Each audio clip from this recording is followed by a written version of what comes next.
Afin que l'évocation que voici soit en lien étroit avec la précédente, vous souvenez-vous de ce qui a déjà été établi. Nous avons dit que seul l'Esprit souverain et illimité n'a pas besoin du corps comme instrument ni de son aide pour tout ce qu'il veut faire ou faire advenir. Nous pouvons dès lors attribuer en toute assurance à Dieu seul la véritable incorporéité aussi bien que la véritable immortalité. Car il est le seul esprit qui transcende toute la nature corporelle au point qu'il n'a besoin d'aucun corps, quelle que soit l'œuvre qu'il veut accomplir. Le moindre mouvement spirituel de sa part suffit pour réaliser tout ce qu'il veut, et quand il le veut, et avec qui il le veut.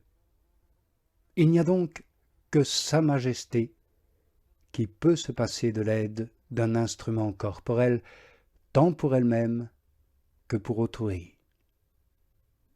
Grâce à sa toute-puissance et décision, toute œuvre s'accomplit immédiatement, toute hauteur s'incline et tout obstacle s'efface. Il nourrit tout être créé, sans l'intervention ni le concours d'une aide charnelle ou spirituelle. Car Dieu instruit ou avertit sans langue, sans main, il offre ou il retient. Sans pied, il court et secourt ceux qui vont à leur perte. C'est ainsi qu'il a toujours agi avec nos pères dans les siècles passés. Les hommes faisaient l'expérience de ses bienfaits et de sa prévenance, mais le bienfaiteur leur demeurait inconnu. Et malheureusement, combien, aujourd'hui, n'ont pas évolué. Il exerce sa puissance d'un bout à l'autre du monde avec vigueur, mais c'est avec douceur qu'il dispose tout. Et la plupart des hommes ne s'en aperçoivent pas. Ils jouissent des bienfaits du Seigneur, mais ne connaissent pas le Seigneur des armées, parce qu'il régit tout paisiblement. De lui ils tiennent leur être, mais sans être avec lui. Par lui ils vivent, mais non pour lui. De lui vient leur sagesse, qui ne va pas pourtant jusqu'à lui, aliéné, ingrat, insensé. À cause de cela, ils finissent par attribuer leur être, leur vie, leur sagesse, non pas à leur auteur, mais à la nature, ou même, ce qui est encore plus déraisonnable, au hasard, ou pire encore, ce qui est plus présomptueux, à eux-mêmes.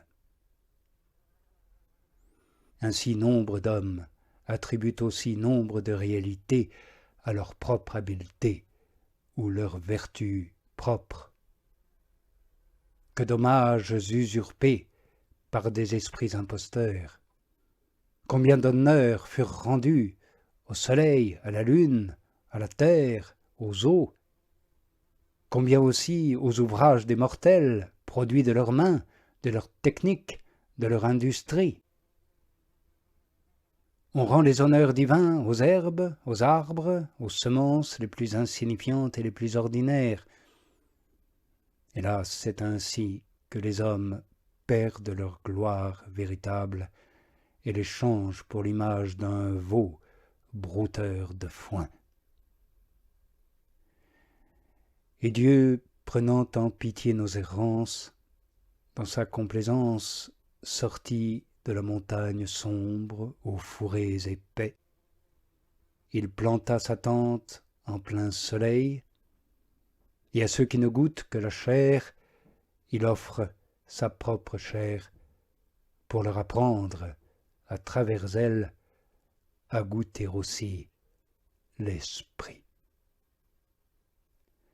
En effet, dans la chair et par la chair, il fait les œuvres non pas de la chair, mais de Dieu, commandant à la nature, triomphant du hasard, rendant folle la sagesse des hommes et brisant la tyrannie des démons. Ainsi, il montre ouvertement qu'il est toujours celui par qui s'accomplissaient autrefois les mêmes prodiges. Dans la chair, dis-je, et par la chair, avec puissance et aux yeux de tous, il opère des merveilles, il prononce des paroles de salut, il endure des souffrances imméritées. Par là, il prouve clairement que c'est lui qui, avec puissance, mais restant invisible, crée l'univers, le gouverne avec sagesse, le protège avec bienveillance. Enfin, il annonce la bonne nouvelle aux ingrats, il présente des signes aux infidèles, il prie pour ceux qui le crucifient. Ainsi ne déclare-t-il pas nettement que c'est lui qui, avec son Père, chaque jour, fait lever son soleil sur les bons et les malfaisants, tomber la pluie sur les justes et les injustes. Oui, c'est bien ce qu'il disait lui-même. Si je ne fais pas les œuvres de mon Père, ne me croyez pas. Mais si je les fais, alors suivez-moi. Voici que sur la montagne, il ouvre ses lèvres de chair pour instruire ses disciples, lui qui, par son silence, instruit les anges dans les cieux. Voici qu'au toucher de sa main corporelle, la lèpre est guérie, la cécité disparaît, l'ouïe est recouvrée, la langue muette se délie, le disciple, presque submergé, se dresse sur les eaux. Alors il est reconnu incontestablement comme celui à qui, jadis, le psalmiste avait dit « Tu ouvres ta main et tu combles tout être vivant de bénédiction. » Et encore, si tu ouvres ta main, toute créature sera comblée de ta bonté. Et voici que la pécheresse repentante et prosternée à ses pieds corporels entend ces paroles, tes péchés te sont remis.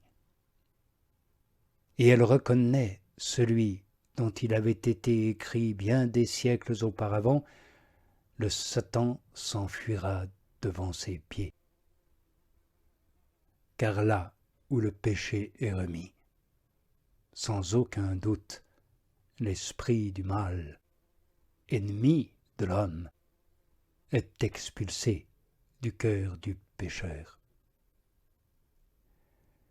C'est pourquoi Jésus, le Christ, dit en général de tous ceux qui se repentent, c'est maintenant le jugement du monde. Maintenant, le prince de ce monde va être jeté dehors. En effet, Dieu remet la faute à celui qui la confesse humblement, sincèrement. Et le Satan perd l'empire qu'il avait usurpé dans le cœur de l'homme.